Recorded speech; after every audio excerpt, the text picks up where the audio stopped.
저는 본 말씀 통하여서 재림을 사모하는 자의 모습이라는 말씀으로 말씀 나누기를 원합니다. 탈무드의 웃음에 진짜 장사꾼이라는 그런 이야기가 나와 있습니다. 제목이 진짜 장사꾼이에요. 그럼 우리 이스라엘 사람들은 굉장히 어려운 시간들을 많이 보냈죠. 근데 그 시간들을 이겨낼 수 있었던 하나의 삶의 지혜 중에 하나가 뭐냐면, 삶 속에 있는 모든 것들을 웃음으로 이렇게 승화시키면서 그들이 서로를 위로하고 극복할 수 있는 그런 모습들이 있습니다. 그 탈무드의 웃음 가운데도 그들의 생활 가운데서 있었던 모든 것들을 웃음으로 승화시키는 그런 참 삶의 지혜가 담겨 있는 그런 웃음을 주는 그런 이야기가 많이 담겨 있습니다. 그 중에 진짜 장사꾼은 뭐냐면, 유대인 한 아버지가 장사를 하면서 마지막 임종의 시간, 유언처럼 이렇게 식구들이 이제 다 모여 있는데 그 아버지가 자녀들을 찾습니다. 형제가 3형제가 있었는데, 첫째야 어디 있느냐? 아버지 저 여기 있습니다. 둘째야 넌 어디 있느냐? 저 여기 있습니다. 셋째야 너희는 어디 있느냐? 아버지 제 옆에 있잖아요. 지금 손잡고 있잖아요. 그랬더니 그 아버님이 마지막으로 숨을 거두시면서 하시는 말씀이, 모두가 여기 있으면 장사는 누가 하느냐? 그러면서 이제 숨을 거두셨다는 거예요. 그 제목이 진짜 장사꾼이에요. 무슨 말이냐면, 여러분 평소에 하는 여러 가지 말들도 우리가 중요한 말들이 있지만, 마지막 때가 되었을 때 하는 말, 어떤 중요한 자리가 있잖아요. 졸업을 한다거나 아니면은 인생의 마지막 시간에 우리 자녀들에게 나눠주는 말이라든가, 그때는 아무 말이나 할 수 없어요. 그 가운데서 가장 중요하게 여기는 것들을 선별하여서 한마디 한마디가 아마 의미를 담고 있을 것입니다. 그래서 이 이야기의 제목이 진짜 장사꾼이다 라고 하는 이유는 뭐냐면, 그 이분에게 있어서는 가장 중요한 것은 자기 인생의 마지막을 떠나면서까지도 이분에게는 무엇이 자리 잡고 있었던 거예요? 장사가 자리 잡고 있었던 거예요. 그러니까 진짜 장사꾼이다. 그만큼 그 중요한 시간에 어떤 말을 할 수 있느냐, 무엇을 남기느냐가 참 중요합니다. 왜 이 말씀을 드리냐면, 오늘 이 베드로 사도가 이 베드로후서 마지막 이제 마무리를 하면서, 여러분 이때 이 서신을 대하는 대상자들이 그냥 편안함 가운데 그들에게 신앙을 양육하기 위한 그런 모습이 아니라, 거듭 말씀드리지만 삶의 생사를 오고 가는 어마어마한 고난을 앞두고 하루하루를 살아가고 있는 바로 그 사람들에게, 그 성도들에게 이 베드로 사도가 마지막에 어떤 결론적으로 가장 중요한 메시지를 남기고 있는데, 그 내용이 무엇이었냐면, 다시 오실 예수님을 준비하는 삶을 살아라. 얼마나 많은 말을 할 말이 있겠습니까? 이 어려운 시간을 너희들이 이렇게 극복해야 된다. 너희들 그들 가운데서, 그런 삶 가운데서 타협하지 말아라. 뭐 이런 여러 가지 말을 할 수가 있겠지만, 베드로가 그 모든 것 가운데 마지막으로 가장 중요한, 그들에게 주고 싶었던 말은 무엇이냐면, 그 모든 것들 가운데서 가장 중요한 것은 무엇이냐면, 너희는 절대로 이것을 잃어버리지 말아라. 그것은 무엇이냐면, 이제 우리 주님 곧 다시 오실 것이라고 하는 그 진리를 너희 마음속에 한시도 떠나지 말게 하고, 그리고 다시 오실 예수님을 준비하는 인생을 살아가도록 하여라 라는 그 메시지를 오늘 이 베드로후서 마지막에 담고 있는 것입니다. 여러분, 그래서 우리 찬양 가운데 마라나타라는 찬양이 있잖아요. 그 마라나타라는 말이 뭐냐면은, 이 초대교회 성도들은요 항상 모든 모임을 갖고 헤어지면서 마라나타 그러면서 헤어졌어요. 그 뭐냐, 우리 주님 다시 오십니다. 우리 주님 다시 오십니다. 우리 잊지 말고 다시 오실 주님을 우리가 기다리면서 살아갑시다 라는 것을 모든 모임 때마다 그들은, 초대교회 성도들은 다시 오실 주님을 항상 기다리는 바로 그와 같은 삶을 살았습니다. 오늘날 우리 저와 여러분들도 가만 한번 생각해 보세요. 과연 오늘 우리는 어떠한 모습으로 우리가 지금 예배를 드리고 신앙생활을 해나가고 있는가? 혹시 여러분 어느 때부턴가 우리 다시 오실 예수님에 대해서 우리가 좀 희미해지진 않았는가? 정말 주님 다시 오십니다. 우리가 성경을 통해서, 말씀을 통해서, 성경 공부를 통해서 우리가 알고는 있지만, 그 주님, 내가 이 땅 가운데 내 생애 때는 아마 안 오실 거야. 아니면 언제 오실지 모르고 그냥 눈앞에 있는 여러 가지 삶을 바쁘게 살아나가다 보니까 현실 가운데 우리 마음이 다 빼앗겨버리고 다시 오실 주님에 대한 인식이 혹시 희미해져 있지는 않는가? 오늘 보니까요, 베드로 사도가 있는 그 당시만 하더라도 아마 성도들이 너무 현실이 각박하다 보니까 다시 오실 예수님에 대해서 좀 둔해지는 현실 가운데서 아마 그런 모습이 없지 않아 있었던 것 같아요. 그러니까 오늘 사도 베드로가 이런 메시지를 썼겠죠. 그럼 오늘 베드로 사도는 그럼 왜 우리 믿는 성도들이나 교회가 다시 오실 예수님에 대해서 우리가 마음과 인식이 흐려져 갈 수밖에 없는가? 몇 가지 이유를 오늘 말씀을 통해 우리에게 보여주는데, 그것 중에 하나가 뭐냐면 세상 풍조도 한 역할을 한다는 거예요. 왜 우리가 다시 오신 예수님을 여러분 다시 한번 묻습니다. 예수님 다시 오실 것이라는 것을 여러분 정말 믿습니까? 확신하고 있습니까? 아니면 어쩌면 나도 모르게 성경이 그렇게 얘기하고 있지만 정말 주님이 다시 오실까? 아니면 심판이 정말 있을까? 영원한 하나님의 나라가 존재할까? 혹시 그 부분에 있어서 혹시라도 우리 마음속에 의문을 품고 있지는 않는가? 그럼 그 이유 중에 하나가 무엇이겠습니까? 세상 풍조도 한몫하고 있다는 것입니다. 오늘 베드로후서 3장 3절에서 4절에 이렇게 말합니다. 언제 이것을 알지니 말세에, 먼저 이것을 알지니 말세에 조롱하는 자들이 와서 자기의 정욕을 따라 행하며 조롱하여 이르되 주께서 강림하신다는 약속이 어디 있느냐? 조상들이 잔 후로부터 만물이 처음 창조될 때와 같이 그냥 있다 하니, 당신들 예수님 다시 온다고 그러는데 라고 말하면서 조롱하면서, 봐라 지금 뭐 이 땅 가운데 무슨 조짐이 있느냐? 우리가 매일 하루같이 살아나가고 지금 우리가 지금 살아가고 있는데 그 어떠한 조짐도 없고 이 세상에 그 어떠한 변화도 없어. 그러니까 당신들이 하는 말은 말도 안 되는 얘기야 라고 말하면서 이 세상이 그와 같은 예수께서 주신 말씀, 성경에 기록된 말씀을 조롱하고 있다. 오늘날도 여러분, 믿지 않는 사람들이 성경을 보면 무슨 말도 안 되는 소리를 하고 있느냐라고 말하면서 하나님의 성경의 말씀을 부인하는데, 그것 중에 하나가 무엇이냐면 노아의 홍수의 예를 들어서도 얘기를 한다는 거예요. 아니 뭐 이 땅이 노아가 이 땅의 모든 하늘로부터 온 세상이 물에 잠겨서 모두가 다 멸망당했다고? 그와 같은 것들을 조롱하면서, 아니 봐라 오늘서 여전히 멀쩡한데 뭐 그런 일은 다 신화적인 것이지 그거를 정말로 믿는단 말이야 라고 말하면서, 우리 믿는 하나님의 사람들이 예수님 다시 오십니다, 깨어서 주님 오실 때 영접해야 됩니다, 그러면 이 땅 가운데 모두가 심판을 받습니다, 이와 같은 것들을 조롱한다고 얘기를 하고 있는 것입니다. 근데 여러분 보세요. 성경 가운데 하나님께서 약속하신 것들은 모든 것들이 그대로 이루어졌음을 우리 믿는 하나님의 백성들은 잃어버려서는 안 됩니다. 근데 하나님의 심판이 임할 때마다 이 세상의 반응은 똑같았습니다. 여러분, 노아에게 하나님께서 저 산에다가 방주를 지어라 얘기를 할 때 방주를 짓습니다.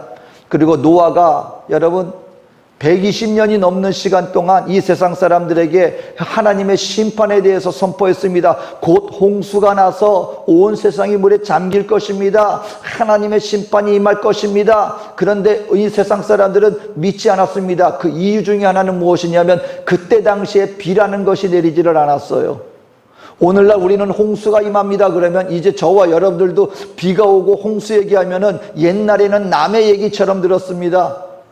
딴 세상 얘기처럼 저 다른 나라에서나 이루어지는 일처럼 들었지만 오늘날에는 비 조금 오면은요 우리도 마음이 덜컥해요. 왜냐하면 이 땅 우리가 살고 있는 이 도시가 홍수가 났었어요. 이전에는 남 얘기처럼 들렸습니다. 그리고 그때 만약에 누군가가 이전에도 뭐 경고했었다는 거 아니에요. 물 수위가 높아지고 있습니다. 그리고 하수 시설 같은 거 우리가 정비해야 합니다. 근데 이 시에서 그것을 갖다가 귀로 듣지도 않았어요. 무슨 말도 안 되는 소리야. 근데 막상 당하고 나니까 이제 우리는 덜컥거려요. 홍수가 남 얘기가 아니에요. 그때 당시 여러분 이 땅 가운데 비가 내리지 않았다는 것입니다. 그런데 갑자기 노아가 얘기하는 거예요. 하늘로부터 물이 쏟아질 것입니다. 온 세상이 물에 잠길 것입니다. 온 세상 사람들이 저 사람 무슨 말도 안 되는 소리 하느냐, 무슨 인생을 저렇게 산에다가 방주를 지으면서 인생을 허비하느냐 하면서 조롱하였습니다. 근데 여러분 오늘날 이 땅 가운데 많은 사람들 온 세상이 여러분께 물에 잠겼다고 하는 여러 가지 사실들이 실질적으로 증거하고 있는데도 불구하고 이 세상 사람들은 그것을 믿으려고 하지 않아요. 여러분 그랜드 캐년에 가면은 그 창조과학이 그랜드 캐년에 이렇게 딱 가보면 그 창조과학 하시는 분들이 여러분 그 높은 거기에 그 바다의 물에 잠겼었던 그 흔적들이 그대로 남아 있다는 거예요.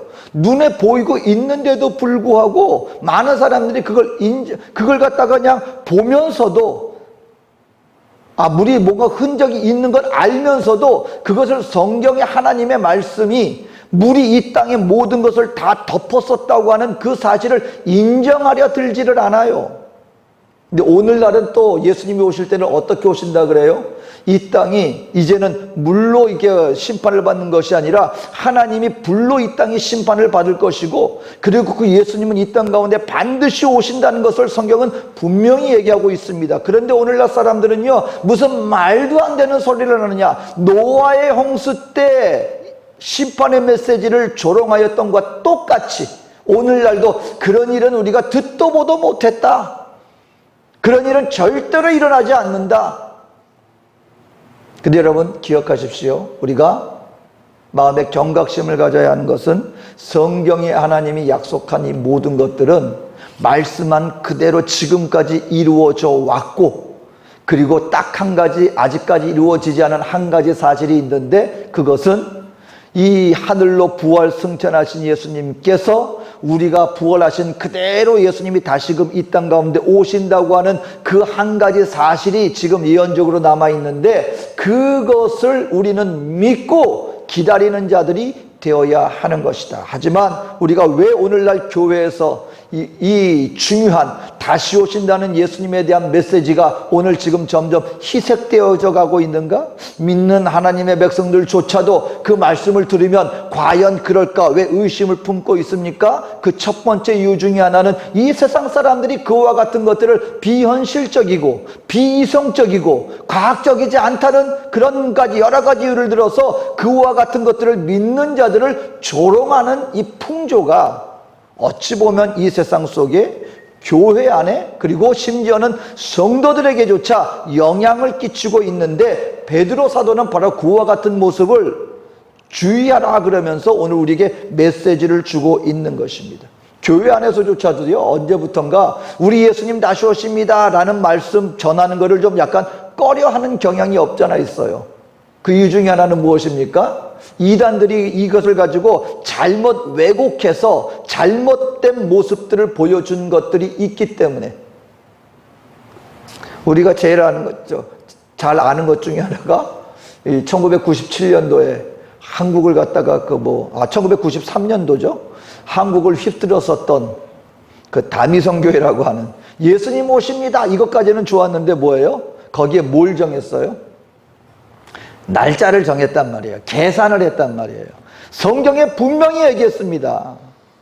날과 시는 누구도 모른다, 예수님도 모른다 그랬어요. 누구밖에 모르신다? 하나님 아버지밖에 모르신다. 그런데 너무 성경을 연구하다가 지나친 확신 속에서 날짜를 계산하다 보니까 2000년도가 되면 천년왕국을 이렇게 빼고 나면 인류의 전체 역사 속에서 천년왕국을 빼면 6000년도가 되는데 그때가 2000년도라는 거예요.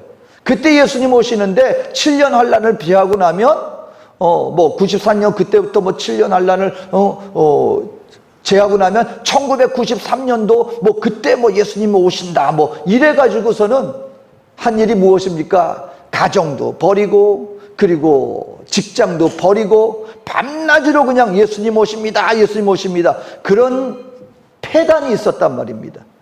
그래 놓으니까 교회에서 예수님 다시 오십니다 얘기를 하면 혹시라도 이단 취급받을까 봐 교회에서도 예수님 다시 오신다는 이 중요한 메시지에 대해서 그냥 조심하게 되어버리고 말았다는 것입니다. 가짜가 있는 것도 사실이에요. 하지만 그렇다고 해서 핵심 메시지, 여러분, 예수님은 반드시 오십니다. 우리 하나님의 백성들은 그 다시 오실 예수님을 믿음으로 영접할 깨어있는 준비된 삶을 살아야 합니다. 이 메시지조차 우리가 희색되어서는 안 되겠다. 오늘 저와 여러분들은 분명히 알아야 합니다. 세상이 조롱한다고 해서 잘못된 이단들이 잘못된 방향으로 잘못된 메시지를 혹시 전했다 할지라도 성경이 말씀하시는 가장 중요한 진리, 예수님이 다시 오신다고 하는 이 진리조차도 우리가 꺼려하거나 거부하는 마음을 가져서는 안 된다라는 것을 우리는 알아야 합니다. 왜 교회에서 믿는 성도들조차 다시 오실 예수님에 대해서 확신 있게 주장하지 못합니까? 혹시 세상이 조롱하기 때문에, 세상 모든 사람들이 부인하기 때문에, 아니면 잘못된 가르침이 혹시라도 나를 사람들 앞에서 성도들에게조차 이상한 모습으로 비춰지지 않을까 혹시 우려하는 마음이 있다면 그런 것들은 조심하되 참된 진리의 말씀, 주님이 다시 오신다는 이 믿음조차 우리가 희미해져서는 안 되겠다. 더 확실하게 믿는 믿음으로 살아야 한다. 오늘 사도 베드로가 또 믿는 성도들에게, 왜 믿는 성도들에게 다시 오실 예수님에 대한 믿음이 흐려지고 있는가, 그 두 번째 이유로 무엇을 얘기하고 있냐면, 우리 주님이 본인들이 기대했던 것처럼 왜 이렇게 더디 오시느냐, 왜 하나님이 이렇게 모든 일을 지체하고 계시는가에 대해서 의아하게 생각하는 모습도 없잖아 있다라는 것입니다. 그래서 오늘 베드로후서 3장 8절에 베드로 사도가 이렇게 말합니다. 사랑하는 자들아, 죽게는 하루가 천년 같고 천년이 하루 같다는 이 한 가지를 잊지 말아라. 다시 말하면 우리가 가지고 있는 시간의 개념을 하나님에게도 동일하게 적용하려고 하다 보니까, 아니 하나님, 그렇죠, 여러분 한번 고통당하고 있는 그때 당시 초대교회 성도들의 입장을 한번 생각해 보세요. 예수를 믿는다는 이유 하나만으로 지금 막 죽음 앞에, 그리고 내 형제자매들이 지금 실질적으로 감옥에 가서 짐승들의 밥이 되어서 지금 죽임을 당하고 있습니다. 그러면 믿는 하나님의 백성들은 이 기도할 수 있지 않겠습니까? 하나님, 하루 빨리 오셔서 우리를 이 지옥 같은 삶 가운데서 우리를 구원해 주시옵소서, 그들이 부르짖어 기도하지 않았겠습니까? 혹시 저와 여러분들도요, 정말 내가 어려운 시간을 보낼 때 하나님, 지금 당장 나를 좀 구원해 주십시오, 간절함이 여러분 없었겠습니까? 그런데 문제는 뭐예요? 조짐이 없어요. 그 어떤 하늘로부터의 이 모든 것으로부터 나를 구원해 주시겠다고 했는데, 그 주님 오시기만 하면 이 모든 것 다 끝나는데, 이 지옥 같은 이 세상 가운데서 하나님 다시 오셔서 우리를 하나님의 나라로 우리를 인도해 주신다면 이와 같은 모든 고통에서부터 우리가 자유하게 될 것인데 왜 안 오십니까? 1년이 지납니다. 10년이 지납니다. 근데도 주님 오실 생각을 안 하고 있는 거예요. 그러니까 그들의 삶 속에서 처음에는 주님이 막 부활 승천하셨을 때는요, 그걸 봤을 이스라엘 백성들은 모임을 가지고 그 주님 다시 우리 다시 데리러 오신다고 했잖아. 1년이면 오실까? 2년이면 오실까? 아마 마라나타 있는데 어느 순간에든가 제가 아마 모르긴 몰라도 마라나타 더 이상 안 했던 것 같아. 끝나면 주님 오십니다, 주님 오십니다 했는데 1년이 지나고 10년이 지나고 20년이 지났는데도 아무 느낌이 없습니다. 주님 오실까? 오신다는 거 정말인가? 근데 베드로 사도가 그때 이렇게 말하는 거예요. 이 사람들아, 하나님의 시간적 개념은 우리들의 생각과 우리들이 지금 보는 것과는 달라. 하나님은 하루가 천년 같고 천년이 하루 같은 분이야. 우리가 생각하는 이 시간적 개념과 하나님의 시간의 개념은 달라.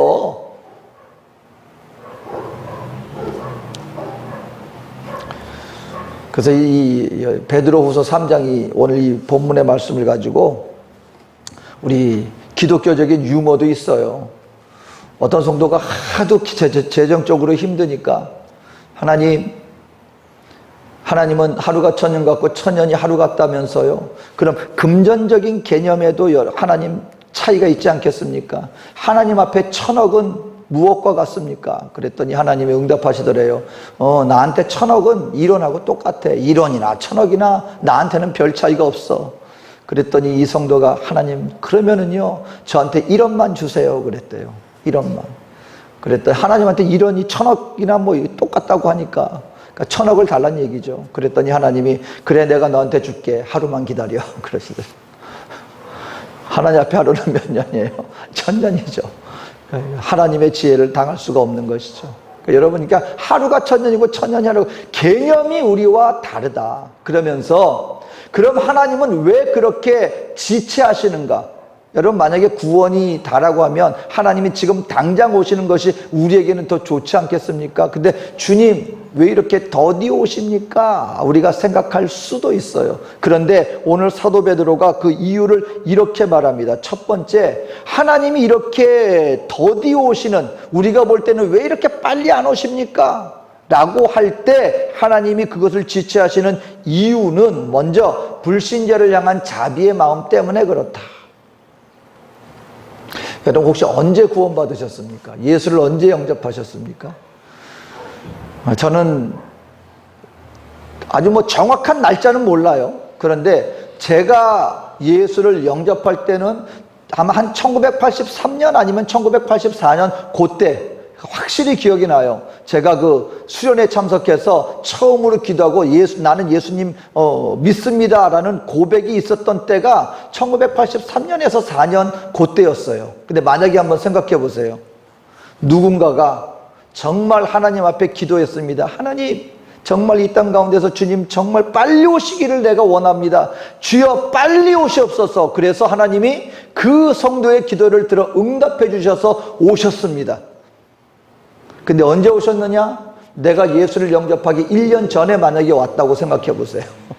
나는 1983년인가 4년도에 예수를 영접할 것인데 예수님이 만약에 그 누군가의 갈급한 기도를 정말 들어 응답해 주셔서 내가 파라과이 처음에 도착했던 1981년도에 아직 예수를 영접하지 않은 그 해 예수님이 오셨다고 한다면 나중에 내가 심판대 앞에 섰을 때 주님 앞에 주님 조금만 더 늦게 오셨으면 내가 예수를 영접했을 텐데 왜 이렇게 일찍 오셔가지고 내가 구원받을 기회를 잃어버리게 만드셨습니까? 라고 만약에 나중에 이렇게 알게 된다면 주님 조금만 더 나중에 오셨더라면 내가 구원받았을 텐데 이렇게 하지 않겠습니까? 우리 쪽에서는 아니면은 한쪽에서는 주여 오시옵소서 오시옵소서 하지만 하나님 쪽에서는 왜 이렇게 더디 오십니까? 하나님은 누가 지금 보이는 거예요? 아직까지도 구원받지 못한 바로 그 인생들이 눈앞에 보이는 거예요. 그러니까 하나님 쪽에서 더디 오시는 것은 하나님의 말씀이 약속을 지키지 않기 때문에 아니면 그런 것이 아예 없기 때문이 아니라 하나님이 오래 참으심으로 지금 무엇을 기다리고 계시는 거예요? 불신자들을 향하여서 지금 자비를 베풀고 계시는 것이다. 또 한 가지는 믿는 자들을 향하여서는 무엇입니까? 아직까지도 기회를 주시는 거예요. 여러분, 거듭 말씀드리지만 우리가 예수님 앞에 선다는 것은 무엇을 의미한다 그랬어요? 저와 여러분들이 이 땅 가운데서 행한 모든 것들이 하나님 앞에 펼쳐지는 시간이다. 왜 저와 여러분들이 바로 살아야 합니까? 만약에 하나님이 계시지 않는다면 저와 여러분이 이 땅 가운데 내 멋대로 사는 사람이 여러분 사실은 제일 지혜로운 사람이에요.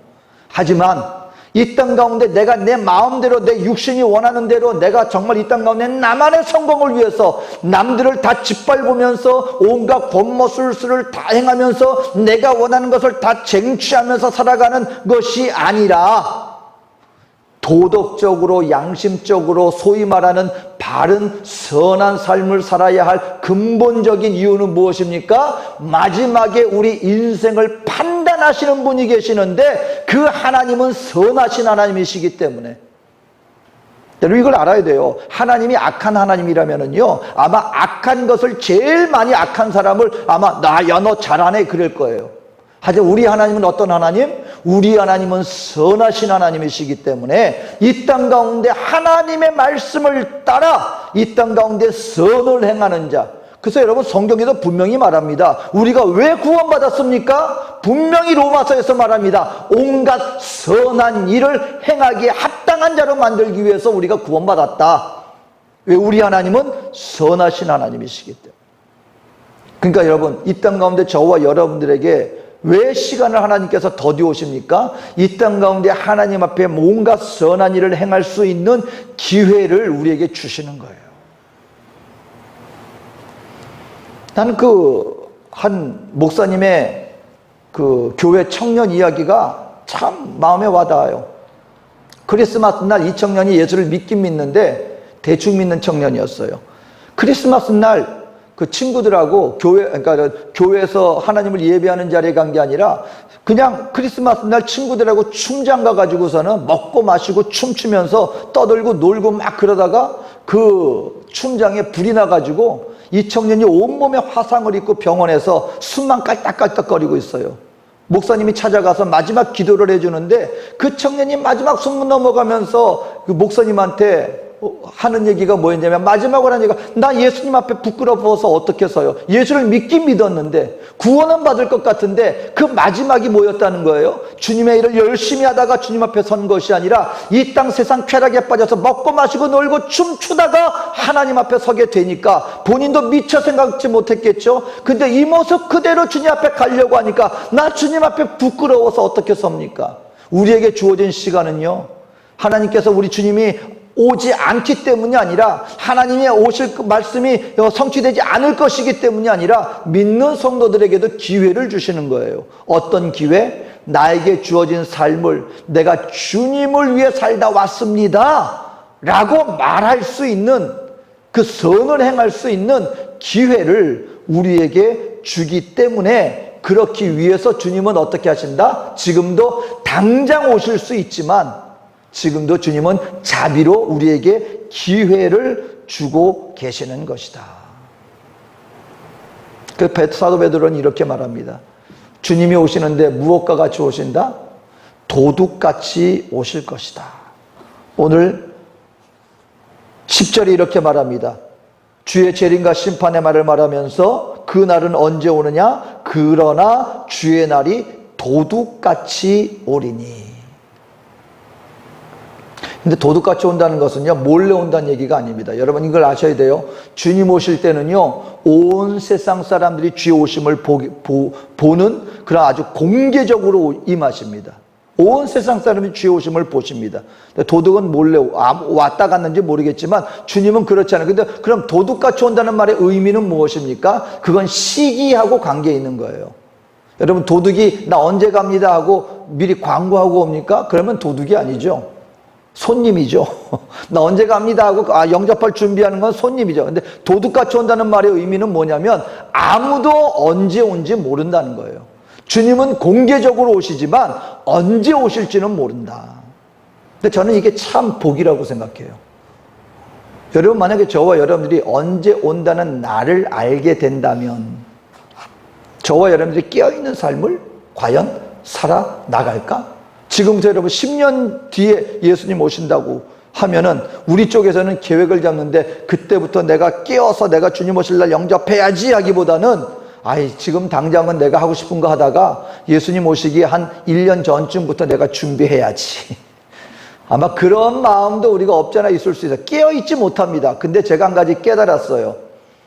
여러분 내 마음은요 내가 그날 그때 이렇게 하면 내 마음이 준비가 되겠지 한다고 해서 내 마음이 나의 영혼 속에 믿음의 확신이 하루아침에 새겨지는 것은 아닙니다. 근데 저와 여러분들은 언제 오실지 모르기 때문에 혹시 오늘 오시면 어떨까? 혹시 지금이라도 오시면 어떻게 하지? 오늘 하루를 내가 깨어있을 수 있는 그 근본적인 이유는 주님이 언제 오실지 모르기 때문에 오늘 하루하루를 우리가 기대하면서 깨어있는 믿음의 삶을 살아나갈 수가 있게 되는 것이다 라는 것입니다. 여러분, 그러면 어떻게 해야 되겠습니까? 여러분, 오늘 한 가지만 말씀을 드리겠습니다. 재림을 사모하는 저와 여러분들은 하나님의 날이 임하기를 바라보면서 간절히 사모하는 마음으로 그날을 준비해야 합니다. 사모하는 마음으로. 오늘 베드로후서 3장 12절에 이렇게 말합니다. 하나님의 날이 임하기를 바라보고 간절히 사모하라. 저는 이 말씀이, 여러분, 사모하는 거는 우리가 머리로 안다고 해서 되는 게 아니에요. 내가 그냥 마음으로 결정하고 내가 그렇게 해야지 하고 의지적으로 이렇게 한다고 해서 되어지는 게 아니에요. 그것은 매일의 삶 속에서 주님과의 관계 속에서 하나님과의 동행이 있지 않는 가운데서는 관계 속에서 오는 그와 같은 사모하는 마음은 참으로 일어나기가 쉽지가 않습니다. 사랑하는 성도 여러분, 오늘 저와 여러분들에게 주어진 이 시간은, 오늘 성경은 분명히 말합니다. 우리 주님 곧 다시 오십니다. 그리고 주님이 오실 때 믿는 하나님의 백성들은 주님 앞에 서서 우리의 인생의 모든 것들이 주님 손에 들려지게 될 것이고, 그리고 주님은 이 땅에 있는 모든 것들을 심판하게 될 것입니다.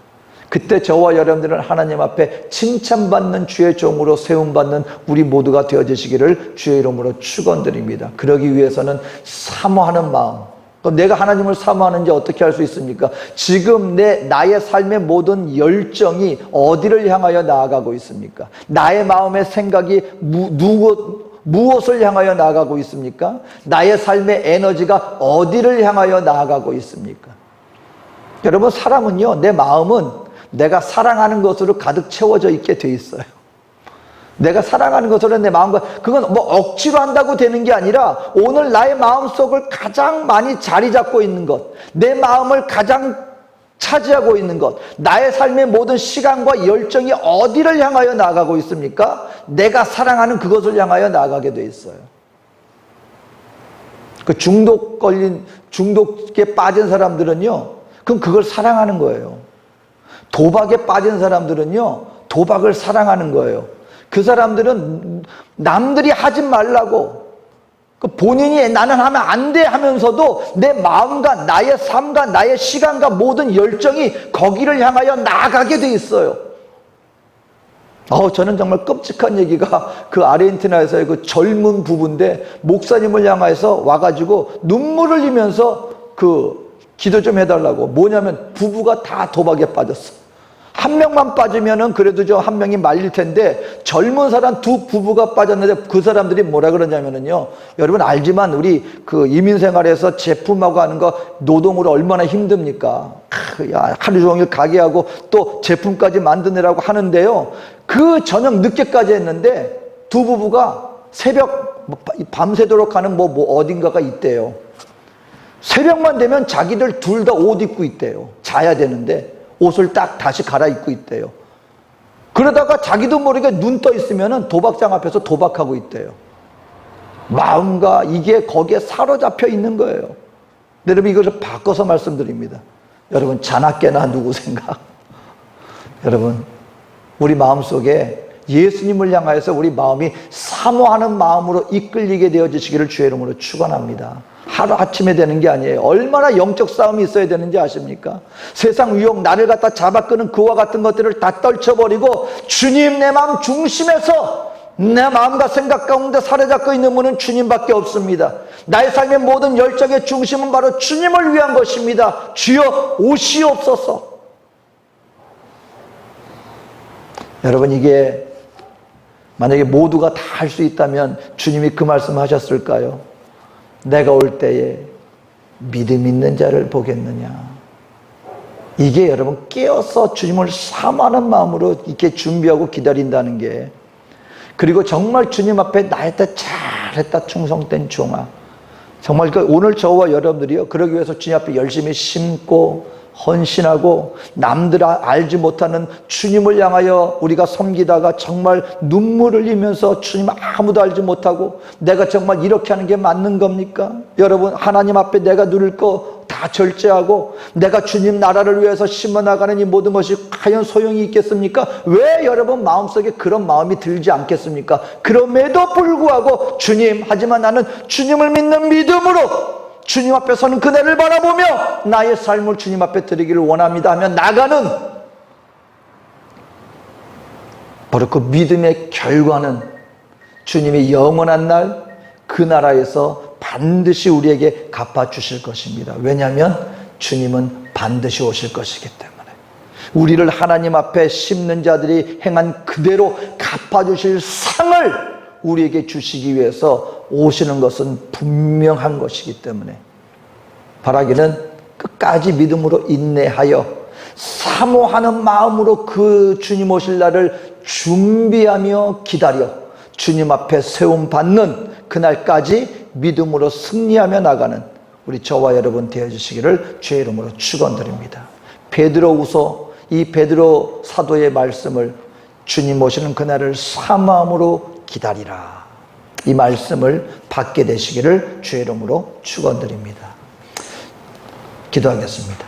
사랑과 은혜가 많으신 나의 좋으신 하나님, 오늘 세상이 어떻게 변한다 할지라도 궁극적으로 다시 오실 주님을 우리가 기다리는 이 믿음의 삶이 이 세상의 그 어떠한 풍조 가운데서도 흐려지지 않게 하여 주시옵시고 우리의 삶의 중심 속에 항상 주 예수 그리스도를 믿는 믿음과 사모하는 마음으로 마라나타 주 예수여 오시옵소서, 이 믿음을 가지고 항상 맞을 영접할 준비된 믿음의 삶을 살아나가는 우리 모든 한 사람 한 사람 되게 하여 주시옵소서. 성령께서 인도하시고 동행하여 주시고 우리의 연약함을 인도하여 주실 것을 간절히 간구하오며 예수님의 이름으로 기도합니다. 아멘.